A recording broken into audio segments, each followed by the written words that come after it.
వారిని పంపించినాడు అధికారం ఇచ్చి. What did Jesus give them? యేసు వారికి ఏమి ఇచ్చాడు? He gave them only authority. దేవుడు వారికి అధికారమునే అక్కడ ఇచ్చాడు. Through faith on the Lord Jesus. ప్రభువైన యేసునందు విశ్వాసం ఉంచడం ద్వారా ఈ కార్యం చేయడానికి. In the name of Jesus. యేసు నామములో ఇవి చేయడానికి. Today many of us have a doubt. ఈ రోజుని మనలో అనేక మందికి ఒక అనుమానం ఉందండి. Jesus said, in my name you will cast out demons, you will heal the sick and everything. యేసు ప్రభువారు అన్నారు కదా, నా నామమున మీరు దెయ్యములను వెళ్ళగొట్టెదరు, రోగులను స్వస్థపరచెదరు అని చెప్పాడు కదా.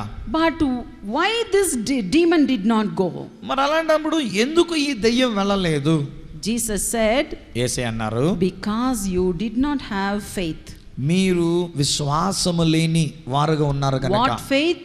ఏ విశ్వాసం ఇది? It is the gift of faith. ఇది విశ్వాసమని వరముగా పరిగణించబడిన విశ్వాసం. Through the Holy Spirit. పరిశుద్ధాత్మ వలన వరముగా ఇవ్వబడే విశ్వాసం. Once upon a time we were in a meeting, I think in Tanjavur. ఒకసారి తంజావూరులో అనుకుంటాను ఒక మీటింగ్ లో మేము ఉన్నాము. A woman servant of God, she came and gave a testimony. దేవుని సేవ చేస్తున్నటువంటి ఒక సహోదరి వచ్చి ఒక సాక్ష్యం చెప్పింది. She said she prayed for many people. ఆమె అనేక మంది కొరకు ప్రార్థన చేసిందంట ఆమె. And many devils used to go away. అనేకమైనటువంటి దయ్యాలు వెళ్ళిపోతూ ఉండేవి. But one day, కానీ ఒక రోజుని when she went and prayed for a particular lady, ఒక ప్రత్యేకమైనటువంటి సహోదరి కొరకు ప్రార్థన చేసినప్పుడు the same devil that possessed that lady came on her. ఆ స్త్రీని పట్టి పీడిస్తున్నటువంటి ఆ దయ్యము ఈ మీదకి వచ్చిందండి ప్రార్థన And చేసే the మీద. same sickness also followed. అదే రోగం, ఆవిడకున్న రోగం ఇప్పుడు ఈవిడ మీదకి వచ్చింది. And she could not get deliverance. ఈమె ఆ వ్యాధి నుంచి విడుదల She పొందుకోలేకపోయింది. asked me, sister, how is this possible? ఆమె అడుగుతుంది, అమ్మ సహోదరి ఇది ఎలా సాధ్యమండి అని. You are praying for thousands of people. మీరు వేల మంది ప్రజల కొరకు మీరు ప్రార్థన చేస్తున్నారు And కదా. she asked me, does not the devil affect you? ఏమండి ఆ దయ్యం మీ మీదకి వచ్చి మిమ్మల్ని ఏమి ఎలాగా ఇది వ్యాధిని కలిగించడం పడగొట్టడం చేయట్లేదా అని అడిగింది ఆమె. I said, no chance.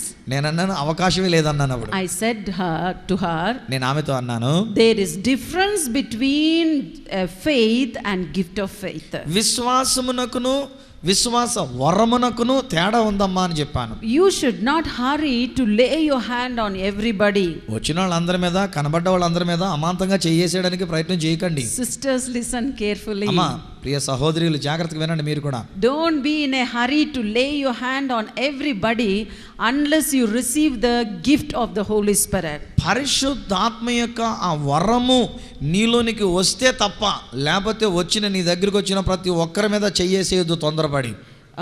I will teach about the demons, the devils and spirit, maybe in the discernment of spirits. ఆత్మల వివేచన వరమును గురించి మాట్లాడేటప్పుడు అప్పుడు చెప్తాను, దెయ్యాల గురించి, దురాత్మల గురించి, వీటిని గురించి. There are some spirits that immediately obey the name of Jesus. కొన్ని దురాత్మలు లేక ఆత్మలు ఉంటాయి, అవి యేసు నామం అనేసరికల్లా వెంటనే లోబడిపోయి వెళ్ళిపోతాయి. But some demons will not go. కానీ కొన్ని దెయ్యాలు ఉంటాయండి, అవి వెళ్ళవు. If you want to have authority over such demons, అలాంటి దయ్యముల మీద నీకు అధికారం ఉండాలనంటే you should have the gift of faith. విశ్వాసం అనే వరము ఉండాలి. You should have the gift of discernment. ఆత్మల వివేచన వరం ఉండాలి. And you should be having the good life, that is abiding life with the Lord. అంతేకాకుండా నీకు ఆత్మ ఫలాన్ని కలిగించి క్రీస్తులో నిలిచిన జీవితాన్ని నువ్వు కలిగి ఉండాలి. Maybe Christians will not identify your real faith. బహుశా క్రైస్తవులైనటువంటి వారు నీ యొక్క అసలు విశ్వాసం ఏంటో గుర్తించలేకపోవచ్చునేమో, But కానీ the devils identifies very easily. కానీ దెయ్యాలు గుర్తించేస్తాయండి నీకు ఎలాంటి విశ్వాసం ఉందో. So be careful. కాబట్టి జాగ్రత్తగా ఉండాలి. I am not telling you to frighten you. అలాగని మిమ్మల్ని ఏదో భయపెట్టాలని, ఎవరి మీదకి మటుకు వాళ్ళ మీద చెయ్యొద్దన్న ఉద్దేశం కాదు. Here we see in this example, ఈ ఉదాహరణలో మనం చూస్తూ ఉన్నాం. what happens to when you are filled with the Holy Spirit. పరిశుద్ధాత్మ చేత నువ్వు నింపబడినప్పుడు ఏం జరుగుతుంది? Jesus said you need prayer and fasting. ప్రార్థన, ఉపవాసం ఇవి రెండు ఉండాలన్నాడు. When you have prayer and fasting, ఎప్పుడైతే ప్రార్థన ఉపవాసం నువ్వు కలిగి ఉంటావో your faith is built. అప్పుడు నీ విశ్వాసం కట్టబడుతుంది. And when you have this gift of the Holy Spirit, ఎప్పుడైతే ఈ ఆత్మ ఫలం అనేది నువ్వు వరము కలిగి ఉంటావో you have faith, విశ్వాసం ఉంటుంది, you have power, శక్తి ఉంటుంది, you have authority. అధికారం ఉంటుంది. You need these three ఈ మూడు నీకు కావాలండి. to do such a mighty work for God. అలాంటి దెయ్యాల్ని వెళ్ళగొట్టాలనంటే ఈ మూడు విషయాలు ఉండాలి. That is why Jesus told the disciples, అందుచేతనే యేసయ్య శిష్యులతో మాట్లాడుతున్నారు, he said, wait in Jerusalem until you receive power from on high. మీరు పైనుండి శక్తిని పొందుకునేటంత వరకు యెరూషలేములో ఉండి మీరు కనిపెట్టండి అన్నాడు. That is why even we servants of God, అందుచేత ఈ దినాన్ని సేవకులమైనటువంటి మనము before we go into ministry, సేవలోనికి వెళ్ళేదానికి ముందు, before you go to Sunday service, మనం ఆదివారం ఆరాధనలోనికి వెళ్ళేదానికి ముందు, do you have preparing at the feet of God? ఏమండి యేసయ్య పాదాల దగ్గర కాసేపు మోకరించి కనిపెట్టిన అనుభవం ఉందా సేవకులరా? See, when I studied in Seventh Day Adventist school, నేను చదువుకున్నప్పుడు సెవెంత్ డే అడ్వెంటిస్ట్ స్కూల్లో చదువుకున్నాను. they used to give even holiday on Friday also, half day. వాళ్ళు ఒక్కొక్కసారి శుక్రవారం నాడు మధ్యాహ్నం నుంచి మాకు సెలవు ఇచ్చేసేవారు. I used to ask them, see, Saturday is for you a Sabbath day, and why holiday on Friday? ఏమండి మీకు శనివారం నాడు మీ సబ్బాతు దినంగా మీరు ఆచరించేటువంటి దినం కదా, మరి అలాంటప్పుడు శుక్రవారం నాడు మధ్యాహ్నం సెలవు ఇచ్చేస్తున్నారు ఎందుకు అని అడిగాను. No, they say for preparing. అప్పుడు ఏమనేవారంటే సిద్ధపాటు కొరకంటది. We have to wash and clean ourselves. మళ్ళీ మనం కడుక్కొని శుద్ధి చేసుకోవాలి. We have to read the word of God. దేవుని యొక్క వాక్యాన్ని చదవాలి. Spend time in prayer. ప్రార్థనలో సమయం గడపాలి. And that pastor used to tell me he will almost pray the whole night before he goes to the next Sunday service. ఆ తర్వాత Saturday service. సబ్బాతు దినమున ఆరాధనలోనికి వచ్చేదానికి ముందున్న ఆ రాత్రంతా ఆయన ప్రార్థనలో గడిపేవాడని ఆ దైవజనుడు చెప్పేవాడు ఆయన. Maybe that is not possible for everyone. ఏమో ఒకవేళ మనందరికీ అంత రాత్రంతా గడపడం అంటే సాధ్యం కాకపోవచ్చునేమో. But at least we need this prayer, fasting and preparing at the feet of God. కానీ దైవ సేవకులారా, నీవు దేవుని ఆరాధనలోనికి వెళ్ళేదానికి ముందు, వాక్యాన్ని బోధించేదానికి ముందు ఆ ప్రభు పాదముల దగ్గర ఉపవాసం ఉండి ప్రార్థన చేసేటువంటి సమయం నువ్వు గడపాలి. Then whatever ministry you do will be powerful. అప్పుడు నువ్వు చేసేటువంటి పరిచర్య ఏ రకమైన పరిచర్య చేస్తున్నా అది ఫలవంతమైన పరిచర్య ఉంటుంది. Hallelujah. Hallelujah. Here we see the faith of the father. ఇక్కడ తండ్రి యొక్క విశ్వాసాన్ని మనం చూస్తున్నాం. He said, I believe, నేను నమ్ముచున్నాను అంటున్నాడు. and yet Lord, take away my unbelief. ఆయనను అపనమ్మిక ఉండకుండా నాకు సహాయం చేయండి అంటున్నాడు. And what is the faith of the disciples? శిష్యుల యొక్క విశ్వాసం ఏంటండి? They had faith on the Lord Jesus. ప్రభువైన యేసునందు వారు విశ్వాసం కలిగి ఉన్నారు. Maybe they had a little fruit of the spirit also. బహుశా ఆత్మ ఫలము కూడా కొంచెం కలిగి ఉన్నారేమో. Because Jesus blew on them and said, you receive my spirit. ఎందుచేతనంటే యేసు వారి మీద ఊదిన ఆత్మను పొందుకొనండి అని చెప్పాడు ఆయన. And but yet they did not have this power.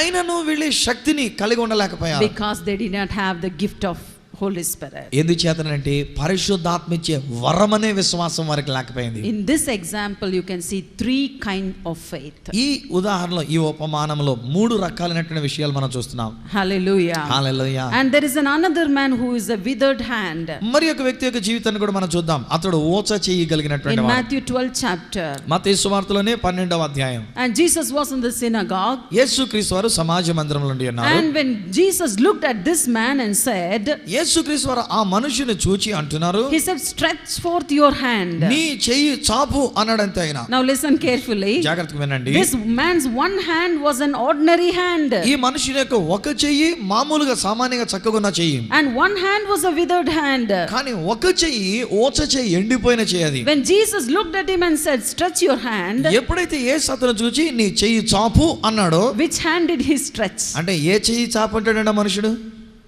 He stretched the withered hand. ఎండిపోయిన ఓచ చెయ్యి దానిని చాపాడండి. What faith he had?